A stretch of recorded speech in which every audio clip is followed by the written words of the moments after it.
Salut à vous, petit et gros tentacules. Aujourd'hui, on fait Immortalis, le crépuscule des Celtes. Et puis, on va attaquer un petit peu un truc qui a un problème de fond. Enfin, non pas de Immortalis, hein, mais question plus générale dans le jeu de rôle. Donc, déjà, Immortalis, qu'est-ce que c'est? Ça s'appelle pas le crépuscule des Celtes pour rien. Effectivement, on joue au moment où l'Empire romain va finir d'achever la résistance celte/gaulois. Et voilà. Et vous jouez justement des résistants.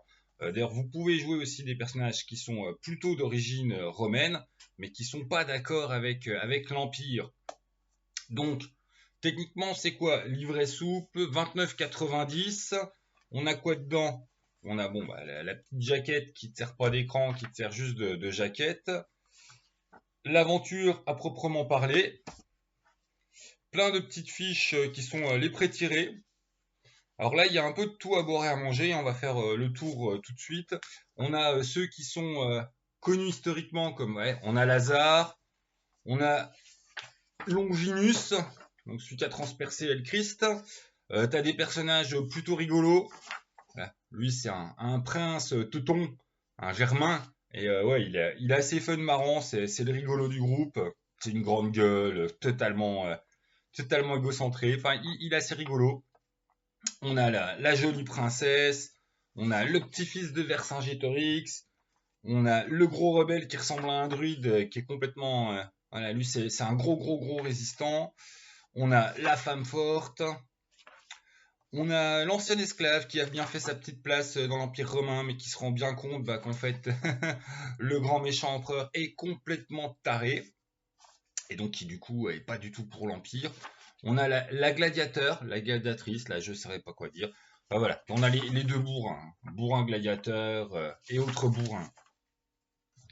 Donc il y a un peu de tout, du personnage vraiment typé dans, voilà, faut cliquer une référence historique, tout comme bon, on a des personnages qui sont, voilà, qui ont moins marqué notre histoire. De toute façon, c'est un côté, c'est un univers alternatif. Ensuite, qu'est-ce qu'on a d'autre? On a plein de petites aides de jeu. Bon, ça c'est une pub qui donne bien envie d'ailleurs, hein, mais bon. Et après, bon, on a toutes les aides de jeu qui vont te servir dans la partie. Il y en a 7, c'est du bien fait, c'est du pratique, c'est du clé en main, hein, c'est le principe. Et on a les règles habituelles de clé en main. Donc ça tient en pas grand chose. Ça a l'avantage d'être utile, d'être pratique et de bien faire le job. Elles sont pas révolutionnaires, mais elles font le job. C'est celles qu'on retrouve de toute façon dans tous leurs clés en main. Et elles sont assez pratiques. Au niveau du prix, forcément, si tu achètes pour avoir une jolie ludothèque et tout, c'est pas le meilleur achat parce que 30 euros, voilà, t'as Immortalis. D'ailleurs, j'allais prendre Terre suspendue, mais il me semble qu'il a augmenté. Enfin, ça, c'était la version collector à 39 quand c'est sorti. Nephilim qui est à 50. Donc oui, quand tu prends des bouquins avant crise papier, c'est pas le meilleur rapport prix tapisserie. Après, si tu prends un jeu pour ce que ça te fait autour de la table, ouais, c'est pas du vol, hein. Tu vas jouer pour un bon moment. Ensuite, les auteurs Jean-Baptiste Lulien et Frédéric Toutain nous ont fait du bon boulot. Le scénar est sympa. On a le petit logo pour MJ expérimenté. Ouais, bon, pas pour MJ débutant, mais c'est pas pour méga MJ expérimenté. On n'est pas sur des bacs à sable hyper durs. Il y a un petit côté linéaire, il y a un petit côté des fois McGuffin. Enfin, c'est pas, voilà. Je trouve le côté pour MJ expérimenté un petit peu usurpé. C'est pas, voilà. C'est pour MJ qui ont un peu de bouteille. C'est absolument pas un scénar pour débuter, bien évidemment. Après, c'est pas le truc méga super chaud à mettre en place. C'est quoi les gros intérêts? Il y a deux gros points majeurs d'ailleurs qui font partie des trucs qui l'encensent, hein, sur le blog. Il a plutôt des bonnes notes. C'est qu'effectivement, c'est déjà très sympa de jouer chez les Celtes, hein. C'est pas ce qu'il y a de plus exploité. Les jeux à ce niveau-là, il y en a pas des masses. Et là, justement, t'as un jeu aventure. Donc t'as un bon tout en un. C'est le principe de la gamme. Donc t'es content, tu vas pouvoir te faire de bons souvenirs chez les Celtes. L'autre point qui est assez sympathique, c'est que pour une fois, on joue pas. On peut gagner, mais quelque part, oui, tu joues le moment où les Romains ils vont massacrer la gueule aux Celtes. Donc, il y a une certaine perspective de on va perdre et tu joues pour perdre le plus tard possible en limitant les dégâts. Voilà, tu joues pas exactement pour gagner. Même si au niveau des personnages, si, il y a quand même une fin qui est accessible, qui est complètement du on a gagné. Hein. Bon. Mais voilà. C'est vrai que c'est pas. La fin qui t'est proposée, c'est pas t'arrives à Rome puis tu défonces l'empereur. Hein. C'est pas exactement ça. En fait, au plus mieux du bien, il y a toutes les histoires d'artefacts, t'arrives à faire que l'empereur n'arrive pas à foutre la main sur les artefacts et que c'est vous qui devenez des espèces de dieux immortels et pas lui. Et puis qu'en fait, ben, la résistance celte, elle perd, mais que vous résistez tellement bien que vous plantez les petites graines de la future rébellion et que plus tard, c'est vos noms qui seront scandés, voilà, comme les exemples du passé, des héros du passé, et qu'il faut faire comme les libérateurs de l'époque. Voilà, voilà. Donc, qu'y a-t-il à dire de plus là-dessus? Des rôlistes de mon coin, je suis du jour un hurlerait que c'est un parti pris, puis qu'Alésia d'abord, c'est pas là, machin, vu que bon, il y a la version où officiellement où il y a Alésia, puis après il y a quelques bleds qui gueulent, non, c'est pas vrai, c'est chez nous. À 20 bornes de chez moi, il y a un bled qui gueule, c'est pas vrai, c'est chez nous. Donc autant dire que les rôlistes de mon enfance auraient une tendance à hurler à l'hérésie et que c'est pas vrai. Soyons pas faux d'herche, quelque part on s'en fout, pour l'imaginaire, ça va très bien où ils ont mis Alésia, ça ce n'est absolument pas un souci. D'ailleurs, le point qui moi me gêne, le pourquoi de cette vidéo, n'est pas en soi un souci, c'est un parti pris, et c'est quelque part, voilà, si je dois être objectif, et moi j'ai pas aimé le scénario à cause de ça, hein. Je viens dessus, mais ça va être gros spoil, donc là j'essaie de rester vague, on passera en méga spoil. C'est au moins, c'est tranché, c'est un parti pris, c'est assumé, c'est osé. Donc je ne peux absolument pas dire que quelque chose qui donne du goût et qui soit un parti pris tranché, qui ancre le scénar dans une certaine perspective, soit mauvais. C'est juste que c'est absolument pas mon goût et que j'ai absolument pas été emballé par le trip. Ça sera peut-être le vôtre, donc on va passer à la partie spoiler tout de suite. Voilà, on va vous laisser 10 secondes pour ceux qui n'ont pas envie d'être spoilés, ceux qui ont envie de jouer. Voilà, si vous... Je vais arrêter de mettre des voilà partout. Si vous avez envie de jouer un scénar celtique avec certains twists historiques. Enfin oui, il y a des choses changées par rapport à notre réalité pour laisser des surprises aux joueurs. Ça peut être un bon investissement si quelqu'un l'a en club. Enfin, ça peut être intéressant pour vous d'être joueur. Si vous appréciez les petits systèmes légers de clés en main, que vous connaissez les 12 singes, si vous aimez et que vous avez envie de jouer dans la culture celte, ça peut être pour vous. Après, il y a un gros bémol, mais hop, voilà, partie spoiler. Moi, le truc qui m'a fait absolument pas accrocher, Jésus, il est important là-dedans. Bon, tu le vois pas, hein, c'est post-Jésus, mais on marche quelque part un peu sur ses traces. Plus précisément, on va marcher sur des conséquences du passage de Jésus. Et plus précisément, Jésus était pas exactement... Enfin, dedans, Jésus, en fait, c'est un initié druidique. Voilà. Joseph d'Arimathie, il l'emmène en fait en Gaule pour être formé au secret de la magie druidique. Et en fait, Jésus, en fait, c'est un super druide. Voilà. Et moi, ça, mais putain, qu'est-ce que j'ai pas accroché? Mon Dieu, mon Dieu, mon Dieu, mon Dieu, mon Dieu. Voilà, c'est le seul mal que j'ai à dire, en fait, pour de vrai d'Immortalis. Mais c'est un truc, je reconnais, enfin, c'est bien fait. J'ai aucun... Voilà, je devrais être une critique Cassius, machin, je devrais le noter. Je me permettrai absolument pas de dire que c'est mauvais, parce que ce n'est pas mauvais. C'est juste que voilà, cet axe, ce délire qui est un des gros trucs quand même fondateurs, parce que du coup, c'est ça qui va générer les artefacts, c'est ça qui va faire qu'après, bon, on a l'empereur qui va courir après, parce que bon, il y a une histoire de qui c'est qui recueille les bons artefacts, qui fait le bon rituel, il devient un méga balèze. Enfin, voilà, je n'ai absolument pas accroché avec ce délire de Jésus, en fait, c'est un super druide. Voilà, ça m'a... non, non. Mais en fait, j'ai aucun... c'est pas une vraie raison de pas aimer le truc. Voilà, je dois reconnaître que ça n'ôte rien du tout à la qualité du scénar, c'est purement sur le côté, le trip. C'est même pas que le trip ne m'accroche pas, c'est que l'idée du trip non. Ça renvoie à mes propres imaginaires, ça renvoie aussi que, bon, pour moi, le personnage de Jésus, j'aime bien l'utiliser dans d'autres trips, j'aime bien comment il est utilisé dans Nef, j'aime beaucoup comment il est utilisé de manière très irrévérencieuse dans INS, et le délire Jésus est un super druide, non, c'est juste, ça ne me stimule pas mon imaginaire, non, voilà, c'est peut-être même une petite tendance à m'énervouiller. Si vous, c'est un trip qui fait ah ouais, quelle bonne idée, vous pouvez y aller. Immortalis c'est fait pour vous, hein, du Celt, avec un gros délire de fond où on court un peu après l'héritage de Yejus, ça, voilà, ça peut être un très très bon trip pour vous.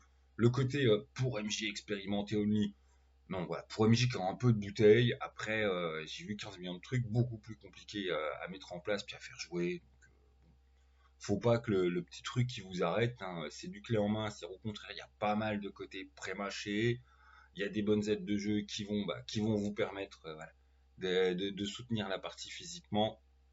Donc, ouais, pour du clé en main, il a un petit côté. C'est pas pour MJ Pro, enfin, oui, c'est 1, 2, 3, j'arrive à finir mes phrases. C'est pas pour du MJ débutant, mais c'est absolument pas réservé pour du MJ de méga haut level. C'est juste, oui, il y a deux, trois petites complexités, rien qui est, voilà, rien qui est insurmontable. Et voilà, c'est ça que j'avais envie d'aborder. C'est ces jeux de rôle où tu reconnais qu'objectivement, bah, ce n'est pas mauvais, mais que le trip de fond est tellement pas pour toi, pour des raisons X ou Y, que bah nine. Voilà, moi je le ferai jamais jouer. Je ne serai ni joueur. Bon, déjà j'ai lu le scénar, donc je peux pas être joueur, mais j'aurais absolument pas envie de le faire jouer parce que voilà, le délire de fond sur et vous allez découvrir que Yeju c'est une super druide, ça ne m'accroche absolument pas. Si vous c'est une perspective puis un délire historique qui vous titille, allez-y, hein. Voilà, c'est juste ça. Donc Immortalis pour moi c'est vraiment l'exemple du jeu qui n'est pas mauvais, qui a des bons aspects. Enfin oui, il a des côtés bons, il a le côté effectivement clé en main qui est sympa que voilà, t'as à la fois le jeu et puis la campagne et puis c'est parti. C'est pas la collection est bien faite là-dessus quoi. C'est rapide à saisir, c'est rapide à mettre en place. T'es pas obligé de bosser tes scénars pendant 3 mois pour voilà, tu bosses pendant 3 jours, t'es prêt à le faire jouer aux copains. C'est pour ça qu'en plus le côté MJ expérimenté, ouais non pas trop en fait. Il n'y a pas besoin d'énormément de travail de préparation. Les scénars sont bien faits. Voilà. Après, il faut être un petit peu démerdard, ouais. C'est pas pour MJ débutant, c'est tout. Ce qui me bloque, c'est vraiment en fait, j'accroche pas à ce délire sur ce retravail du mythe de Jésus. C'est juste ça. Et ça sera vraiment complètement subjectif. Ça dépendra des goûts et des couleurs, hein. Donc, est-ce que vous, il y a des jeux comme ça, quand vous avez fini la lecture, c'était il est bien, j'ai rien de. Enfin, toi, il n'est pas attaquable en pour de vrai. C'est juste que le trip du jeu n'était tellement pas pour moi que non, merci, mais non, merci. Là, c'est un peu comme, voilà, j'aime pas les framboises. Donc, gâteau en framboise, il a beau être super bien fait, je dirais non, non, merci, j'en veux pas, c'est à la framboise. Voilà, je suis pas fan du citron non plus. Alors que tu me fais un petit truc meringué, chocolat, machin, je fais, oui, redonnez-moi-en. Même si en fait, objectivement, le gâteau, il est moins fait. Donc, voilà, il y a des jeux qui m'ont beaucoup plus donné envie de jouer quand ils étaient moins bien. Tout simplement parce que voilà, il y a ce côté framboise versus chocolat. Et pour moi, l'effet framboise, c'est vraiment comment ils ont traité le mythe de Jésus. Sur le créage, j'accroche pas du tout. Mais ouais, on va pas faire 15 minutes pour ça, tellement j'ai rien de plus à en dire sur ce rejet que bah, c'est un rejet absolument juste mes goûts, quoi. Que j'aime pas trop le trip en plus, hein. Quand on commence à faire certains d'eux sont vrais, mais pas les autres, machin, je trouve que la cosmogonie générale est pas assez travaillée à mon goût. Bon, bah, du coup, pourquoi la magie celte ça marche, et puis que t'as pas tel truc de Mésopotamie ou machin, ou... Voilà. Après, si t'aimes, j'ai arrêté de me dire après, et c'est la conclusion, si t'aimes les tribus celtiques, si pour toi une réécriture de la chrétienté qui s'ancre en fait dans les secrets de Rudic, c'est un trip qui te titille, bon ben il est pour toi, voire il sera une bonne base de travail où tu vas ramener tes tripes par-dessus. Parce qu'effectivement, avec un petit peu de modification, on sort un petit peu du carcan linéaire du scénar qui est, bon, bah, clé en main, du coup ta campagne elle est toute préfaite, mais du coup il y a un petit côté quand même, voilà, c'est voilà, chaque moment, chaque épisode va t'amener à l'épisode d'après, qui va t'amener à l'épisode d'après, c'est pas un immense bac à sable, hein. Mais voilà, le scénar en soi tient et il est pas mauvais du tout, il est même plutôt bon, enfin, je veux dire, c'est bien écrit, c'est fluide, hop, c'est parti, on peut jouer. Et en plus, si c'est dans le genre de trip qui vont te titiller, il y a moyen à certains endroits de faire éclater les choses et puis de le faire grossir pour bah voilà, faire un truc plus à votre sauce et beaucoup plus gros et jouer plus longtemps. Donc Immortalis, le crépuscule des Celtes, ça beau ne pas du tout être pour moi, ce n'est pas du tout mauvais, c'est juste, voilà, le trip de base n'est pas bon. Je suis allergique au trip de base, c'est purement et juste ça. C'est trop framboise à mon goût, non j'aime pas la framboise, merci mais non merci. Après, je dois reconnaître que le gâteau est très bien fait, il est joli, il a bon goût, ouais, enfin il a bon goût. Si t'aimes la framboise, il y a pas de, il est pas coupé à des trucs produits dégueulasses. Et puis je crois que je sais même plus s'il est encore dispo chez Douce Singe. Il me semble que oui, parce qu'ils sont pas en rupture sur leur collection clé en main. Il y aura le petit côté 30 balles, ouais là, 30 balles pour les collectionneurs tapisserie, c'est quand même léger. Après, pour ceux qui achètent pour jouer à table, oui, il n'y aura pas de souci, hein, tu as largement ton temps de jeu. C'est, tu vas en avoir pour un bon moment. Donc 30 balles, j'essaye de calculer le ratio temps-argent. Mais même ça, de toute façon, ça va dépendre du temps qu'il vous faut pour le finir. Mais ça va être rentabilisé, hein. Vous avez de quoi jouer un petit moment. Donc, puis surtout si vous vous amusez à broder par-dessus. Donc oui, si vous payez pour du temps de jeu à table, c'est un bon investissement. Si vous payez pour de la tapisserie, c'est pas le meilleur rapport qualité-prix tapisserie. Voilà, c'est tout. Bon. Après, je fais partie de ceux qui pensent qu'un jeu de rôle, c'est d'abord ce qu'on fait à table, et que le côté collectionniste, bon, on l'a tous un peu. Mais voilà, c'est pas le plus important, hein. Notre passion, c'est avant tout avec les copains autour de la table, ou avec les copains sur Discord. Ouais, bon, j'avais essayé de pas dépasser le quart d'heure. Forcément, je dépasse pour me répéter. Donc Immortalis, c'est pas mauvais, mais je suis allergique au côté goût framboise. Et vous, du coup, est-ce que vous avez certains jeux qui sont comme ça où c'était bien, mais c'est trop framboise pour vous? Enfin, framboise ou pistache, je sais pas quels sont les trucs que vous aimez pas. Mais je vais arrêter de filer la métaphore super lourdingue que tout le monde a compris. Donc, bah, bon futur week-end à vous, hein, puisqu'on est vendredi. Et puis à tout bientôt. Voilà, salut les gens, je vous bien.